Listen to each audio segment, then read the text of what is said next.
Friday night, I carried a plate of baked macaroni and cheese with bacon to the couch. The grey furball at my feet immediately woke up and lazily twitched his whiskers. I set the bowl on the coffee table and nudged that lump of fat. Barry, don't even think about it. You have your own canned food. Barry's my cat. He's 10 and a half, supposedly doesn't have much time left. The vet says he has a heart condition, but he doesn't act like he's going anywhere, sleeps on my bed, claws at the litter box, hogs the TV remote. Halfway through my meal, the room suddenly got cold. Not the AC kind of cold, but the kind that steals the warmth right out of your food. I turned to look at Barry. His pupils were huge, staring straight at the empty side of the couch. Empty, except it felt like something was standing there. The air kept getting colder. I saw a shadow, a black cloak trailing on the floor, a hand gripping a scythe that absolutely did not belong in my living room. He made no sound, but the air thickened like water. The shadow bent down, the scythe tip clinking against the floor with a chill metal ring. Barry stayed put on the ground, making a low guttering noise in his throat, like wind whistling through an old chimney. I didn't move, even my breathing slowed. The Reaper didn't speak, but I heard that bone-deep cold like an ice cube dropped in water. He finally said, "He's supposed to come with me." I shot back, "He doesn't want to go." The shadow stood there in the middle of my living room. He didn't reply, just slowly planted that scythe, taller than I am, straight on the floor with a deep thud. Barry turned his head, glanced at the shadow, didn't even meow, just went back to licking his butt. The shadow didn't step closer, frozen in place, like even he didn't expect Barry to be this stubborn. The TV droned on in the background. He looked down at Barry, then up at me. I swallowed hard, wondering if I should say something. Before I could, Barry waddled over on his chubby feet, stomped right to the shadow's feet, circled him, and even swished his tail across those dry bony toes. The shadow nudged the scythe forward a bit, like he was about to hook Barry into his cloak. I was ready to shout, but Barry ignored him completely, flopped onto his back, belly up to death himself, then rolled over twice, purring like an engine. The scythe clattered to the floor with a soft clank. Barry hopped back onto the couch, curled into a ball, and fell asleep like nothing happened. The shadow stayed there, the cold fading, but not gone. I put the leftover pasta in the kitchen. When I came back, the shadow was sitting by the couch like a guest who'd been kicked out, but refused to leave. 4 days. He didn't touch the scythe again. Barry kept napping wherever he pleased, completely ignoring the uninvited guest. Sometimes I'd wake up in the night and see the shadow crouched by the cat bed, perfectly still, gently poking Barry's ear. Barry wouldn't even twitch, just yawned and sprawled into an uglier position, purring without a care in the world. One afternoon, I sat on the couch sorting bills, while Barry dozed on my lap, his belly rising and falling steadily. I felt that familiar chill drift closer, but didn't move, just kept stroking his fur. The shadow stood there for a long time, then loosened his grip on the scythe and set it down by the wall. Sunlight slanted through the window, catching Barry's whiskers, each strand shining. The shadow seemed to finally get it. He didn't come any closer, just retreated to the window, blurred where the light cut across him. At night, I lay in bed. Barry needed my blanket, found his spot by my side, and fell asleep. I left the lights on. The living room was still bright. The shadow stood at the doorway, watching us for a very long time. These days he only shows up once in a while. He'll circle around Barry, maybe waiting for his chance, but when he gets too close, Barry swats him with a paw like a warning. The shadow backs off, never pushes it. Sometimes he just watches from afar, and that's it. I don't know how much longer Barry will stay with me. Maybe a year, maybe 2. Maybe he'll just drift off one morning. But judging by that shadow's track record, I think Barry might just live forever. I found Bob by accident, one winter, I was taking out the trash in the back alley when he poked his head out from a torn cardboard box, so filthy I couldn't even tell what color his fur was supposed to be, but his eyes burned bright like they could catch fire. I squatted down, and he slowly walked over and nudged his head into my palm. From that day on, I had a cat, and he's been proving that old saying true ever since. Cats really do have 9 lives. In the first year alone, Bob nearly lost his. One night, I opened the back door to grab the newspaper and didn't notice him dart past my feet. By the time I reached the corner, a small truck had already sped by. Bob lay in the middle of the road, blood pooling under his tail. I was sure he was done for, but I scooped him up and rushed him to the spending a small fortune. The vet said he was tough, not a single bone broken.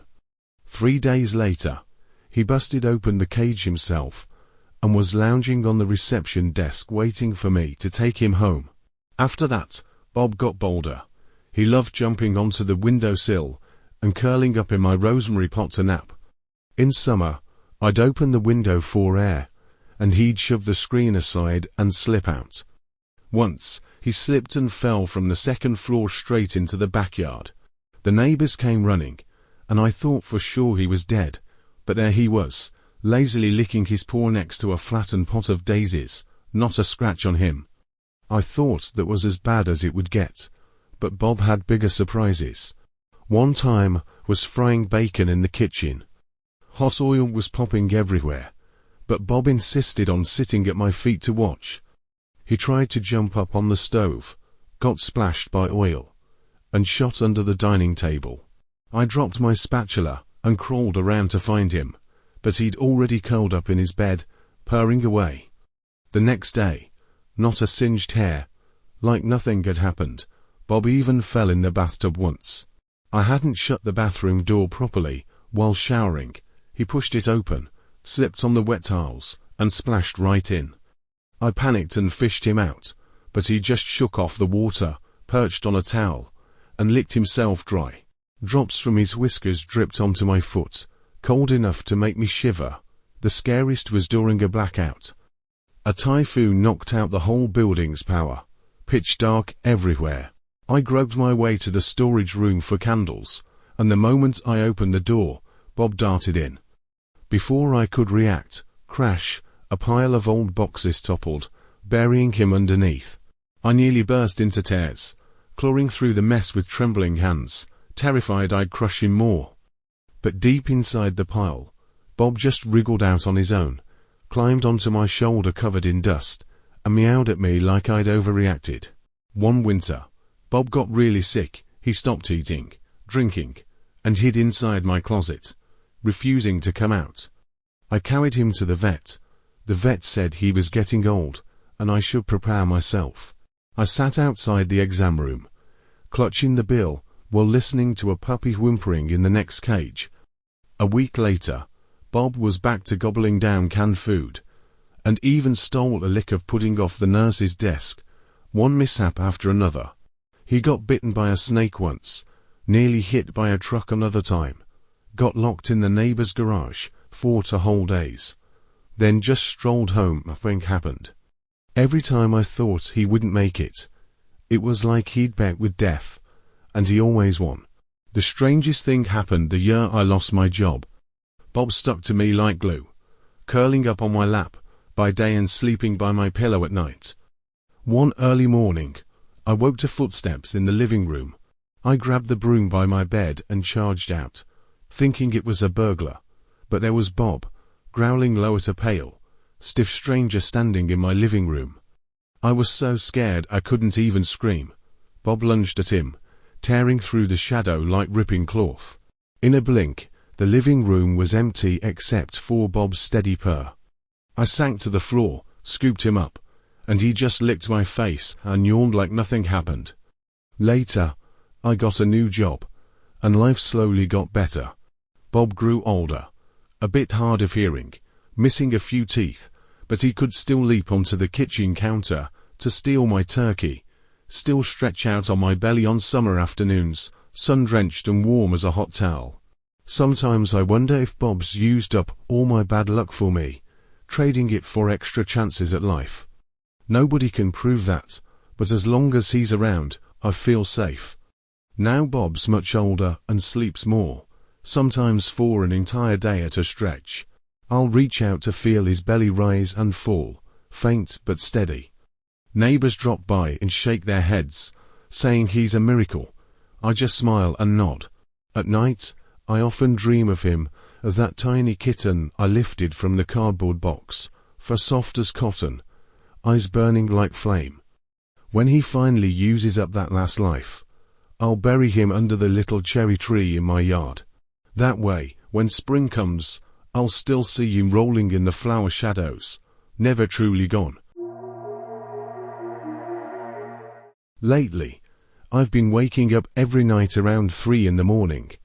The whole room is so dark I can't make out the corners, only the faint red glow of the alarm clock on my nightstand. I always wake for the same reason. The closet door isn't fully closed.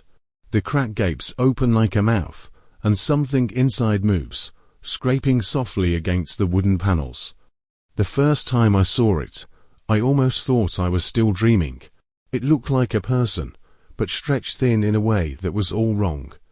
Its skin blending into the dark, so I couldn't see it clearly. Inch by inch, it squeezed out of the closet and crawled onto my chest, pressing its weight down, until I couldn't move, couldn't make a sound. My mind was nothing but the thunder of my heart. Then blankness, I told myself, was just a nightmare. The next morning, I taped the closet shut and dragged a heavy box in front of the door.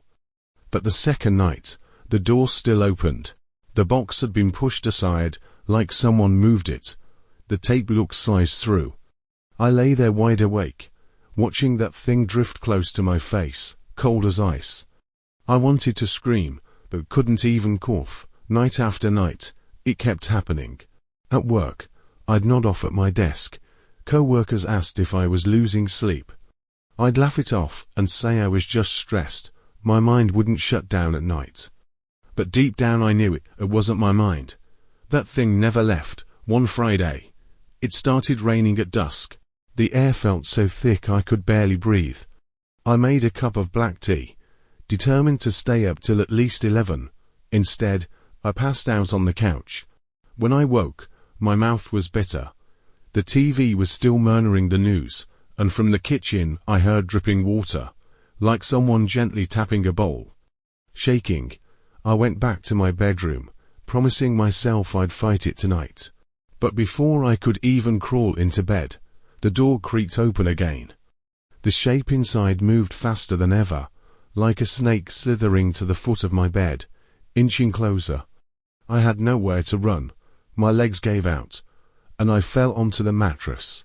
The thing lunged onto me, its limbs pinning me down, pressing its weight from my shoulders to my chest. I couldn't breathe. My mind went blank except for my heart pounding so hard it hurt. I really thought I was going to die right there on my bed. Then a familiar weight shot through the doorway, landing on the bed with a thud. It was Benny, my cat, my old companion who'd been gone for 6 months. I shouldn't have been able to see him, but there he was, alive and solid, leaping onto that thing's back, his teeth sinking deep into its neck. Benny's tail puffed up like a bottle brush, his back arched, and he growled, a sound I'd never heard from him before, deep and primal. The thing's movements twisted and spasmed as it tried to shake Benny off, but he didn't give it a chance. His front claws raked across its face, tearing the shadow into ragged ribbons. There was no blood, only thick, greasy black smoke spilling out. The bed creaked and shuddered under us. Benny flipped over, pounced on its head, and kicked wildly with his back legs, like a tiny lion, forcing the thing down into the mattress. It hissed and clawed at the walls, shredding paint chips into the air. I couldn't move, just lay there watching Benny drive it back into the closet, biting and clawing so fast they blurred into shadows. The closet door slammed shut with a bone-deep thud. The bed went still. All I could hear was my own ragged breathing and the rain tapping the window. I rolled over and sat up, drenched in sweat. At the edge of the bed, All I found was Benny's old collar, the tiny silver bell rolling a few times before resting, its soft chime calming everything inside me. I never moved out after that. I didn't take the closet again, either. Every night before bed, I touch that collar on my nightstand. Sometimes the scratching still comes from inside the closet, the faint rattle of the door, or a low, warning growl from a cat. But that thing has never crawled out to pin me down again. Whenever I shift in my sleep, I swear I can feel a tiny purr at my ear, vibrating softly through my dreams. I've never told anyone about this. I just keep the collar beside my bed and listen for its quiet jingle in the dark. Because as long as Benny's still here, nothing in that closet can ever take me away again.